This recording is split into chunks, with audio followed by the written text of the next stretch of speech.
Hi friends, welcome to Kalai Talks. இன்னைக்கு நம்ம பார்க்க போறது French toast.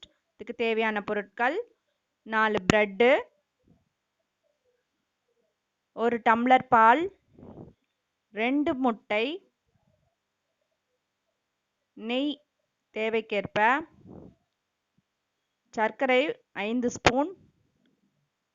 இப்போ 2 முட்டையை ஒரு சின்ன பவுல்ல ஊற்றி வச்சு அடிச்சுக்கோங்க.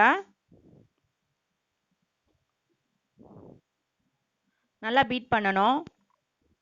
பீட் இருந்து அதில் பண்ணிக்கோங்க. அதில் 1 டம்ளர் மில்க்கையும் ஆட் பண்ணிக்கோங்க. இதையும் நல்லா பீட் பண்ணிக்கோங்க.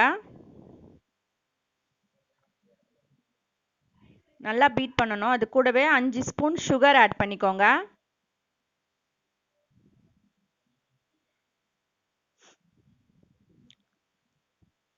பிஞ்ச் ஆஃப் ஏலக்காய் போட்டுக்கோங்க. ஏலக்காய் பவுடர் போட்டுக்கோங்க. அப்படி ஏலக்காய் பவுடரும் போட்டுக்கலாம், இல்லை வெனிலா எசன்ஸ் அதையும் போட்டுக்கலாம். அது நல்லா பீட் பண்ணிவிட்டு தவால ஒரு ஸ்பூன் நெய் விட்டு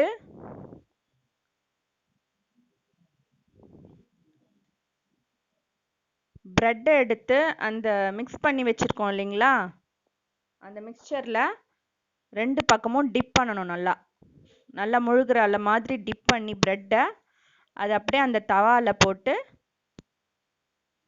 நல்லா வேக விட்டு 2 பக்கமும் நல்லா நல்லா ஒரு ப்ரௌன் கலரில் நல்லா வெந்து வரணும்.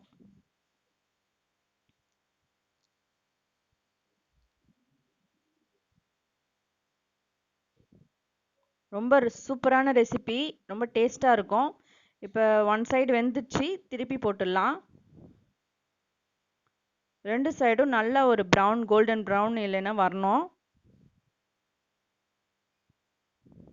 அவ்வளோதான், ஃப்ரெஞ்ச் டோஸ்ட் ரெடி. சுவையான ஃப்ரெஞ்ச் டோஸ்ட் தயார். இந்த வீடியோ உங்களுக்கு பிடிச்சிருந்தா லைக் பண்ணுங்கள், ஷேர் பண்ணுங்கள், கமெண்ட் பண்ணுங்கள், சப்ஸ்கிரைப் பண்ணுங்கள். பக்கத்தில் இருக்க பெல் ஐக்கானை கிளிக் பண்ணுங்கள். Thank you friends.